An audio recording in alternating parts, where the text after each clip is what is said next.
Hello friends, welcome back to PK boss polytechnic paramedical and ITI channel. तो आइए आज हम लोग देखते हैं इलेक्ट्रोमैग्नेटिक स्पेक्ट्रम के अंतर्गत जो रेडिएशन होता है उसको हम लोग इंक्रीजिंग वेवलेंथ के आधार पर, डिक्रीजिंग फ्रीक्वेंसी के आधार पर कैसे अरेंज करते हैं। तो आइए इसको ट्रिक के माध्यम से समझते हैं। ये मेरे बचपन की बात है, जब मैं बहुत छोटा था। उसमें क ख ग घ पढ़ता था, ABCD पढ़ता था, 1 1 जा 1, 1 2 जा 2 पढ़ता था। तो ये सब चीज हमको बलराम सर पढ़ाते थे। तो कभी जब बलराम सर नहीं रहते थे तो उनकी एक भतीजी थी, रम्मी दी हम लोग बोलते थे, वही हम लोग को ये सब चीज पढ़ाते थे। एक दिन की घटना है कि गुरुजी के माथा में दर्द हुआ।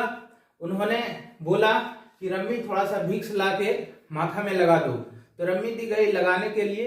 विक्स लगाने के बाद आप देखते होंगे कि आंख में आंसू आ जाता है।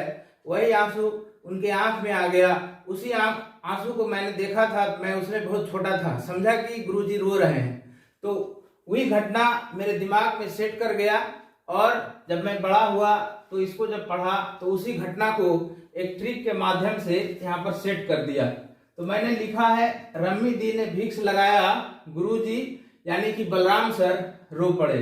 इसी को हमने शॉर्ट में लिखा है रम्मी, या आप रियूमी भी बोल सकते हैं, रम्मी भक्स गुरु क्राय।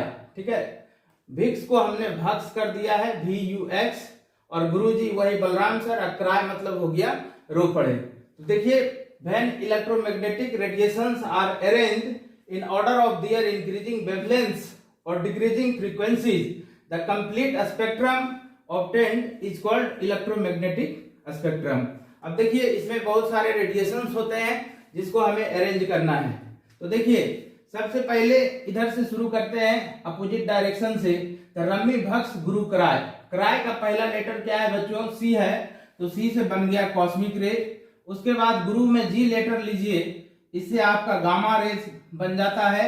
और भक्स का X उठाइए तो एक्स रे, U से हो गया अल्ट्रा वायलेट रेज, V से हो गया विजिबल, I से आपका हो गया इंफ्रारेड, M से हो गया माइक्रोवेव, और लास्ट में जो रम्मी दीदी का R है उससे हमने रेडियो वेव बनाया। अब देखिए, ये जो आपको एरो है बता रहा है कि जैसे जैसे हम इधर से उस ओर बढ़ते हैं वेवलेंथ बढ़ते जाता है। अगर आपसे पूछेगा कि रेडिएशंस में सबसे ज्यादा वेवलेंथ किसका होता है, तो रेडियो वेव का हो जाएगा। सबसे कम वेवलेंथ किसका होता है, तो कॉस्मिक रेज का हो जाएगा। अगर आपसे प्रश्न पूछे कि सबसे ज्यादा फ्रीक्वेंसी किसकी होगी, तो देखिए, इधर से जब हम इधर आते हैं तो इसको भी हम एरो के माध्यम से दिखाए हैं, इंक्रीजिंग फ्रीक्वेंसी।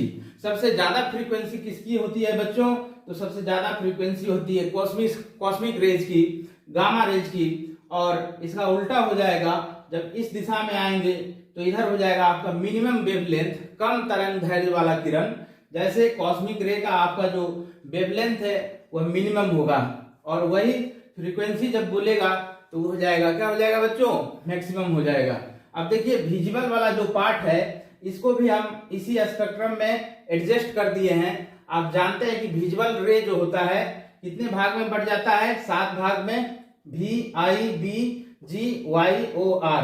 V4 आप जानते हैं वायलेट होता है, Indigo, blue, green, yellow, orange और रेड। अब देखिए, इसमें क्वेश्चन आपको ऐसे भी पूछ सकता है, आपसे पूछेगा कि बताइए किसका तरंग दैर्ध्य ज्यादा होता है, किसका वेवलेंथ ज्यादा होता है। रेड का वेवलेंथ ज्यादा होता है, रेड कलर का वेवलेंथ ज्यादा होता है, या इंफ्रारेड का वेवलेंथ ज्यादा होता है। तो देखिए, रेड जो है आपका ये विजुअल के अंतर्गत ही है, और विजुअल के बाद आपका इंफ्रारेड है। इसलिए रेड और इंफ्रारेड में ज्यादा वेवलेंथ किसका होगा बच्चों, ज्यादा वेवलेंथ इंफ्रारेड का होगा। कभी कभी इसमें एनर्जी पर भी क्वेश्चन आपको पूछा जाएगा, क्योंकि आप प्लैंक्स के नियम में पढ़े हैं, E इज डायरेक्टली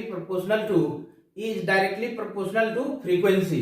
ठीक है, तो जैसे जैसे फ्रीक्वेंसी बढ़ता है वैसे वैसे एनर्जी भी क्या होता है, बढ़ते जाता है।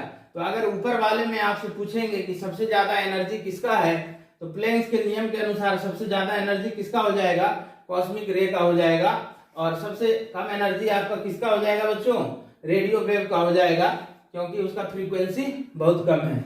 इससे भी आपको क्वेश्चन पूछा जा सकता है कि बताइए, यहाँ पर रेड कलर है, यहाँ पर वायलेट कलर है, तो दोनों में से किसका एनर्जी ज्यादा होगा, तो निश्चित रूप से जो वायलेट कलर है इसका एनर्जी ज्यादा होगा, क्योंकि as we move from red to violet, ठीक है, तो इधर आपका लोअर फ्रीक्वेंसी का रीजन है, इधर आपका हायर फ्रीक्वेंसी का रीजन है, इसलिए जिधर हायर फ्रीक्वेंसी का रीजन होगा उधर एनर्जी ज्यादा होगा।